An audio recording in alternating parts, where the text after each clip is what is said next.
There is a dangerous misunderstanding spreading everywhere today. People talk about becoming powerful, becoming unstoppable, becoming feared by the world around them. They imagine strength as something that intimidates others, something loud and visible that demands attention. But real power does not begin there. Real power begins the moment a man realizes that the greatest resistance in his life has never been society, circumstances, or the people around him. The greatest resistance has always been himself.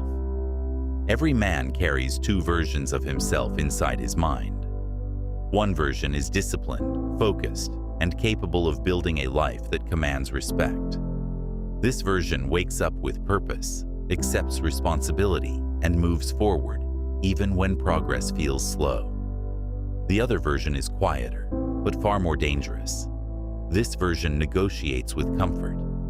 It whispers convincing arguments for why things can wait until tomorrow. It explains why the effort can start next week, next month, or when conditions feel easier.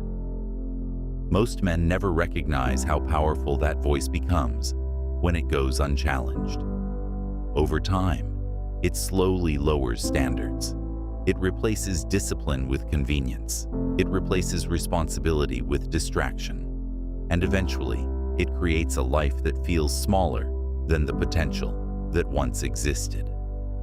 The tragedy is not failure. The tragedy is when a man slowly becomes comfortable with less than he was capable of building. That is why the real transformation begins in a place most people avoid: the mirror. The mirror does not care about intentions. It does not respond to motivational speeches or future promises.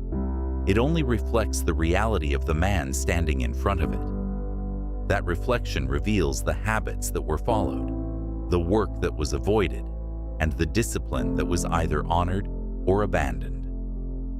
For some men, the mirror becomes uncomfortable because it exposes a gap between who they believe they are and who their actions prove them to be. However, for the man willing to confront that truth, the mirror becomes the most powerful tool for growth he will ever possess.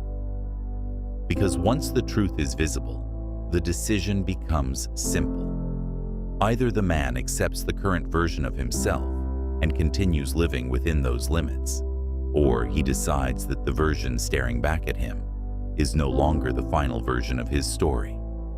The moment that decision is made, everything changes. Instead of competing with other people, the man begins competing with his previous habits.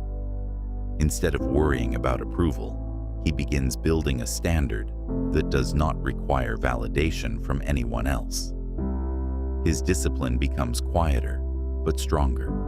His focus becomes sharper.